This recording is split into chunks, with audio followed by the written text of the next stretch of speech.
Fidèle téléspectateur de Congo Progrès International, votre chaîne CPI est très heureuse une fois de plus de vous présenter l'actualité sportive. Mais avant tout, nous allons faire un petit tour au niveau de l'Est de la République démocratique du Congo, où le pays est en guerre, où nos vaillants soldats sont en train de défendre valablement notre territoire. Merci à tous les jeunes de Nord Kivu, ceux qui vivent à Goma, à Rutshuru, nous sommes de cœur avec vous. Merci à tous les Wewa de Nord Kivu. Nous avons vu votre participation dans le récit na guerre au Rwanda. Vous êtes vraiment très actifs côté Kuna Kitoko. Pourquoi pas jeunes ya Ituri déjà informer notre armée nationale peut service de renseignement, surtout que les ADF vont préparer l'attaque dans quelques villages à Ituri. Vraiment merci. Merci également en général, le général, le gouverneur militaire du Nord Kivu. Je pense que cette fois-ci, les gens ont compris pourquoi il faut étaler chez Salama. Parce que si c'était un gouverneur civil, il va aller dans le bureau, mais c'est bon. Notre souhait est que la guerre sera longue et populaire. Cette fois-ci, si on pouvait faire encore 2 ou 3 kilomètres à l'intérieur du Rwanda, toi, si j'entends pendant 3 ou 4 semaines, avant de se replier pour permettre de non. Tout bien d'avoir ma toy, vraiment va faire des qui toquent trop. Congolais surtout si qu'on allait soutenir FARDC, nandengo yomoneli sur le moucha drapeau RDC na statine na yote la publication na yo, drapeau Soudan na biso nandengo lingi soutenir FARDC. Nzamba ko sunga ndenge zalaka kaka, nous les jeunes toujours si ma drapeau mboka ndenge zalaka kaka, jamais to ko décevoir mboka na biso, to mettre moi des 3 lisolo lelo concernant notre équipe nationale à Léopard. To mettre pour na chaîne lisusu, na ko rappeler lelo le 27 ndé 4 zo bunda lelo. Na Kinshasa, donc au monde a bilo yé dire au sala des gens gloire Kiamwini caméraman a déjà côté kuna donc te représenter bien yango na ba bilo comme ça mikemike kota dossier li na foot donc mbutu zali tozo bandana yango li na foot to ndenge zala bandeko na ngai na ebité to le belo onini to le belo konini déjà sanga balende peut-être dimanche naïma na calendrier azan sur place na Kinshasa wa derrière côté lettre betene sous la foot té et l'Ina foot répond à des rings sur petit match on a té to ko appliquer ba texte et maintenant les images qui l'ont dit que non biso ne imana basi biso ne go appliquer ba texte contre Mazembe ba texte ou appliquer katé et maintenant je sais pas l'Ina foot à combien de pourcent devant ba club le dirigeant des DCP n'a pas supporté mais non biso imana oui appliquer ba texte surtout petit match du match té na Sangabal parce que Sangabal ndaza déjà on attend dans l'entraînement. Si vous avez non, il y a foutu biso tu ba texte que tu pour la forfait na match là parce que tu es sur le terrain parce que dossier va mazema zona ba claim so kata ngote point ozana ba dossier ko nous ça ba inani zo dossier ça ba 6 mois dossier ngi mais sali déjà to kende so 5 mois au kata ngote point ka réellement ya imana donc tu éviter na bras de fer entre ba club na lina foot to suka ngo wapi to éviter to suka na bras de fer wapi. Ils ont ça la passe parce que la bande de fer en gros, on perdre les alliés jeunesse, les alliés nous les mourir à ballon, ils ont perdre vraiment, ils ont passé. Ils ont vraiment passé. Tu as vu tout ce qu'on a dossier, on avait déjà prévenu la fédération de l'Inafoot. Bon, si on a un bon dirigeant Mazembe, l'autre ce qui est beaucoup impuissant devant Mazembe, et les lots il m'a appelé, il va s'imposer, personne mais qui, champion Katani, tout ce qu'on a Tosuka wapi na dossier au Alina Foot. Les jeunes Alina Foot ont trop de Mbutu, Frédéric Kitenge, à l'écart qui il était devant nous la presse. Ami Mazembe prêt à Kobeta, Kosilisa, également avec la Bazana et prêt. Yakobeta, Maclay Missouana, Martin a bonne tendance. Champion de Beta, Matou Beta Mate. Dans le Bakango, il y a des 2 semaines passées, on a des clubs Missouana au Congo, va jouer contre des G6 et Sili.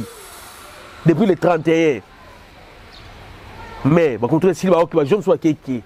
Donc, je vais jouer au club encore 100 même jouer en mettre au match. Non, nous risquerons, je venais mettre à main, mais là, jouer à fraude.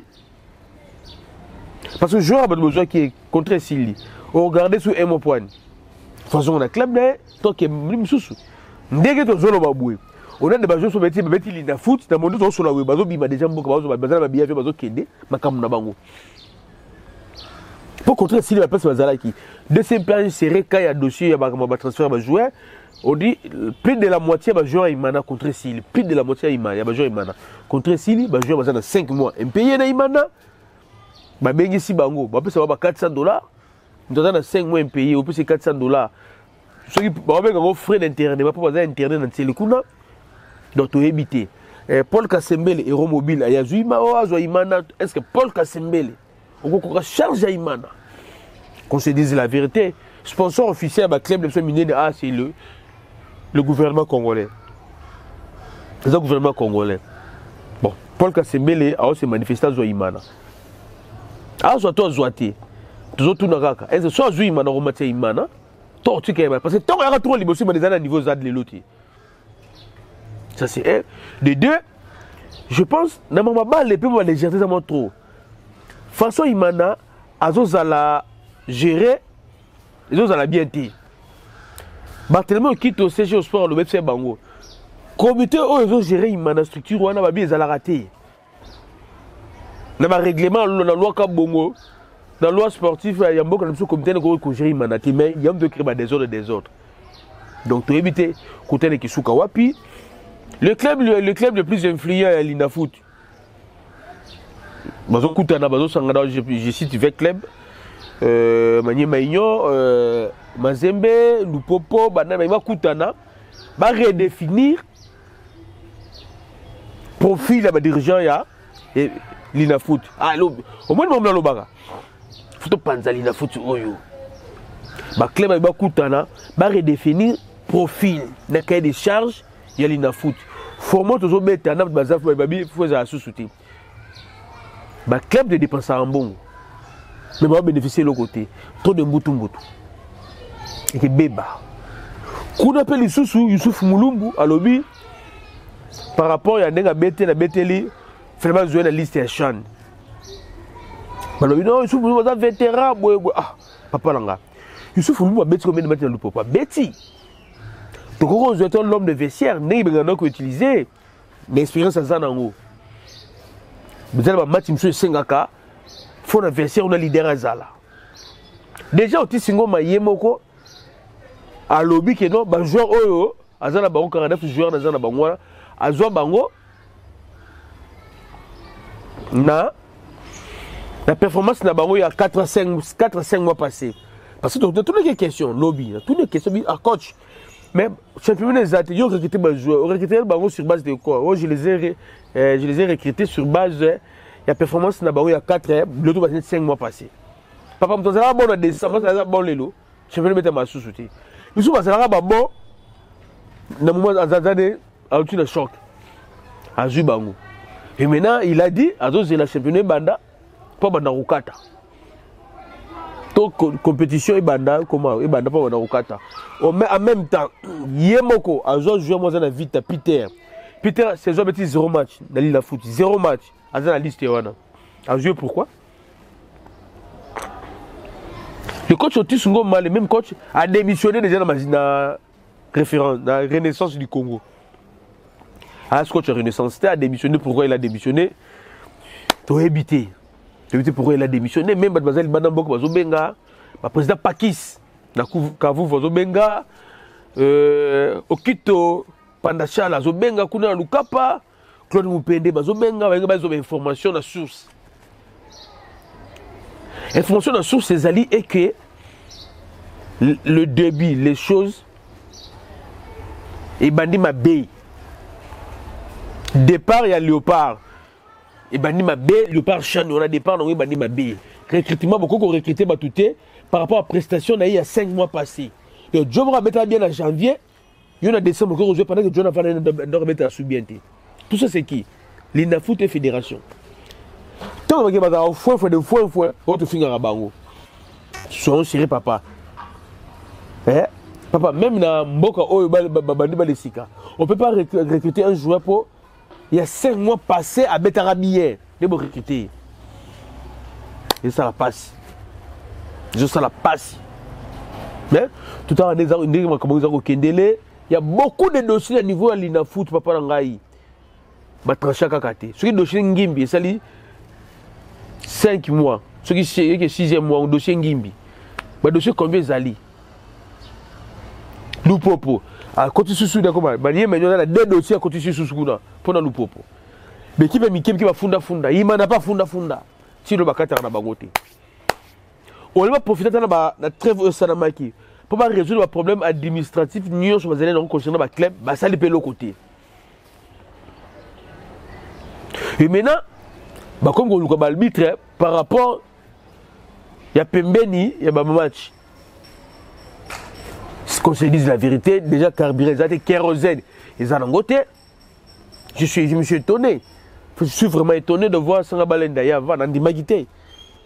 Kérosène, ils ont été. Dans le cas où il va voir le commun perturbé, mais c'est impossible. Ce genre de Bumbashi, il commence à avoir vol. Pour un bon comme sous. Donc, tu évites de demander que Kendele, ils ont ça la passe. Après, tu as le pas à. N'abete nous sur le terrain de Konangai. Ils ont passé. Dans le cas où ils ont été. Terrain Lumumba. Il y a Kisangani. C'est notre chopo. Les bandes d'ango, quand l'équipe qui s'engage va commis, stade à vendre. Pourquoi? Badaba travaux, il le là, karaté, bakati na travaux, ma titi comme awa. Ma titi de terrain le mumba qui s'engage. Oh, pelouse synthétique. Oh, ils ont la matin de Kangami. Mais ils vérifient, oh non, ils ont devant la poste qui s'engage kuna. Donc, la poste qui s'engage, il conteneur Mourezana, Moulaya 40 pieds. Ils ont plus synthétique dans Kati. La Tini Batoudan, nous allons répondre si c'est vrai que plus synthétique, il y a le stade de Lumumba est commis. Stade à Kadoutou, papa, n'a habité, on est commis. Ce qui bilanga, ma tembe, le tondengin. Stade à Louya, comment on appelle ça? Yaba Congo. Passi, et Matadi. Tu habites ce qui m'a ça dans l'angle. Tu m'as dit que l'on a l'église dans le Banguango. Passi. Ce qui déjà na Matadi, stade des athées. Bon à Boma. Bon, Boma, là, faut entre parenthèses. Bade on a ce qui Matadi pour qu'il y ait Boma, il faut le par Pont Maréchal. T'as conscient, Wana. Mais Pont Maréchal, il est là de Zolo Belaboué. Ce qui m'a fait l'entretien dans votre Kouya. Récemment, dans Tuwana, dans tous les services s'occupent de l'eau, qu'on a un bon écoute dans le gouvernement provincial, ce qui m'a eu temps, il y a s'occuper. Comme ça, l'entretien Pont Maréchal, Pont Maréchal, ils ont Kouya. Pont Maréchal, si je m'habite, c'est qui inauguré en 83. 83, 93, 2003, ouais, 13, et comme ça, 40 ans. Entretien Zati. Bon, poids lourd, remorque, les Karalekana, il m'a dit qu'on a endommagé pour deux fois ça l'entretien, mettez ce ça là. Entre parenthèses, sur Fongoli, pour le Pont Maréchal Louana. Mais, toujours comprendre. Toujours comprendre. Tout l'être la mouki, Roger Itoto, à l'objet bien, celle peut m'intervenir dans l'objet qui est à Longwe. Il y a une différence entre Longwa et démissionner. La personne qui démissionne, c'est la personne qui a un contrat. N'a démissionné. Mouton Longwa, dans un bénévolat. Dans ça, on a le côté dans Longwe. Itoto, à l'objet, à Longwe, a démissionné, thème à Longwe naïe. Parce que, à ce qu'on a signé contrat, on a fait Kofate, étant ambassadeur.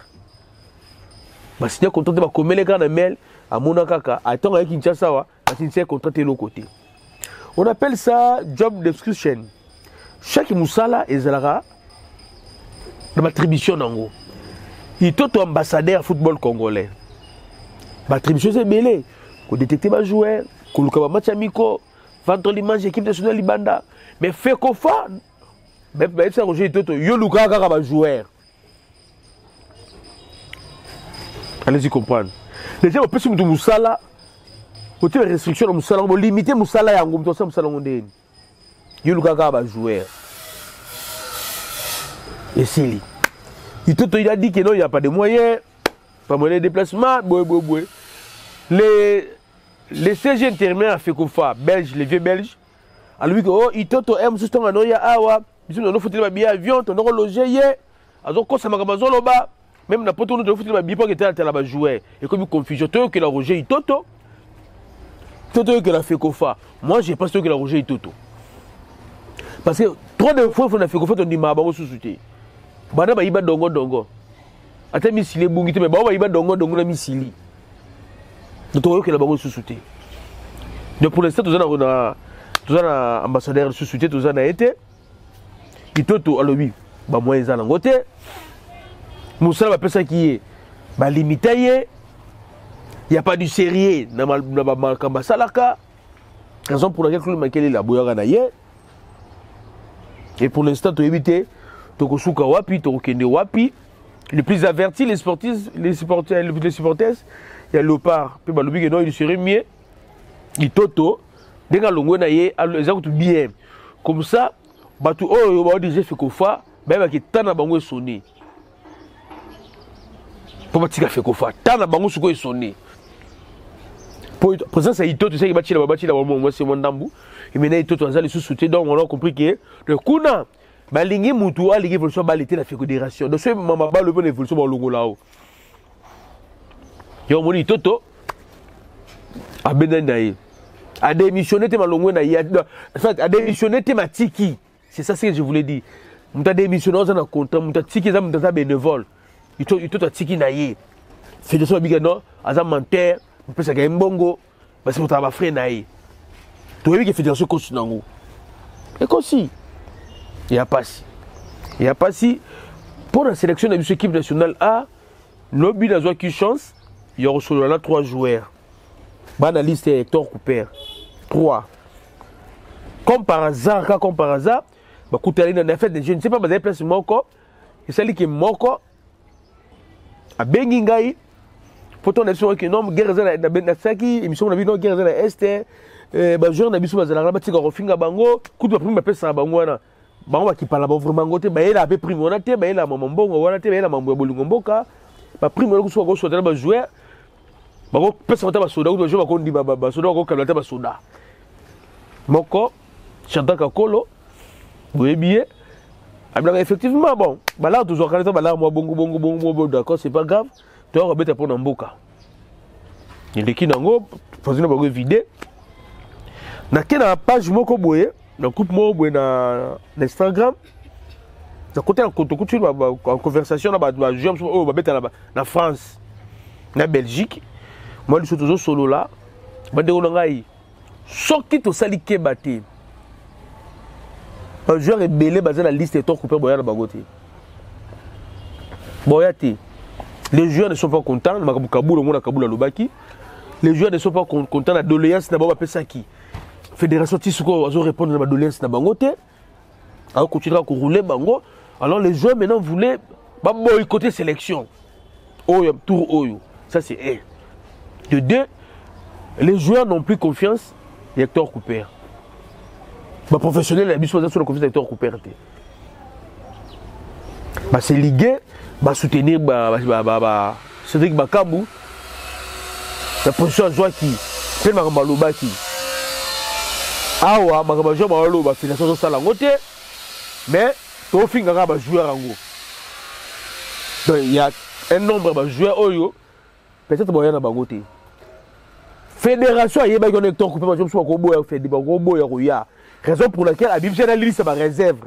Yo suis encore entraîné en fait mission na baladi bosso hein ba jara bilo bongo on peut mission liste après mission liste la réserve mission baladi bosso c'est parce que fédération na Hector Cooper ba il y a qui va jouer sur bobo ya bango décliner mais invitation wana mais bizarrement il y a mon sousou Cédric Bakaba comment motiver baba ya dans le lobby toute la journée le lobby Boutou Mobimba Bakam il est au téléphone avec des joueurs on a convoqué baya.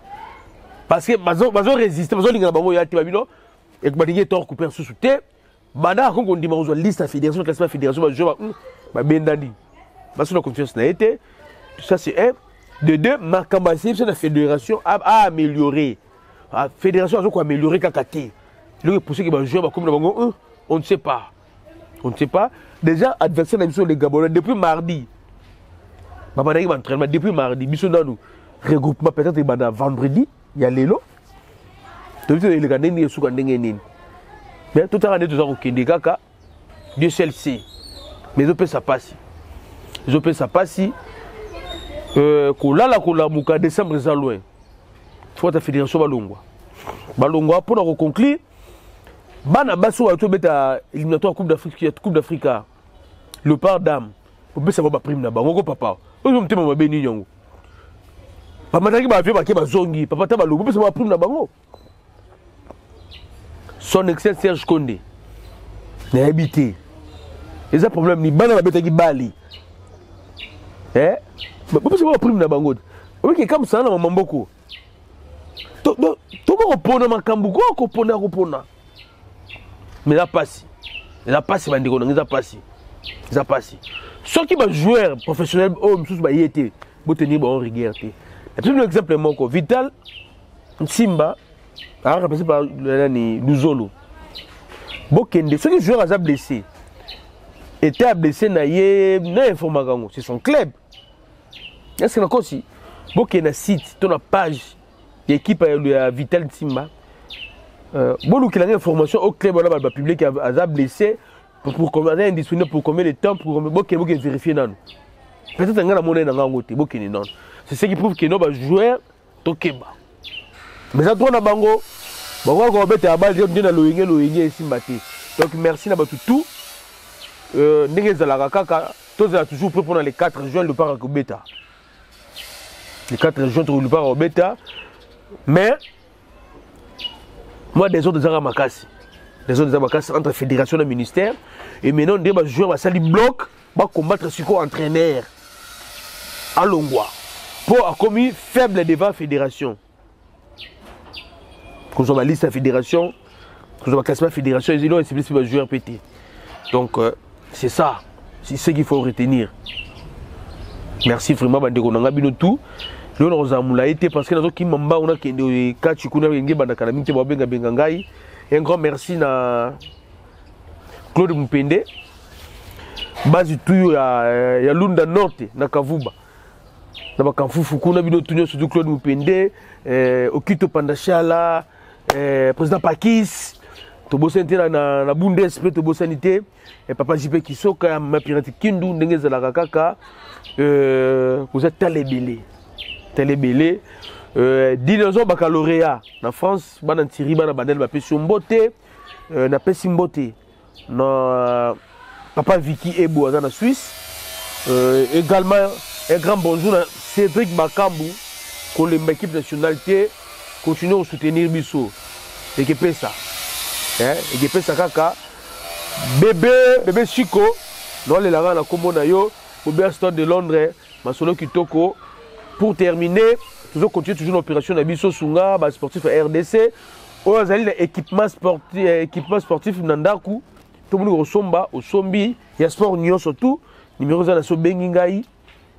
Pour que les gens soient au Ziongo, Toluki, Pesa Kaba, Tokabi, Botin, Kimono, donc tout le sport, Sosa Dango Tindi, et que ça la mission bien, tout le dans lobby d'édition sous.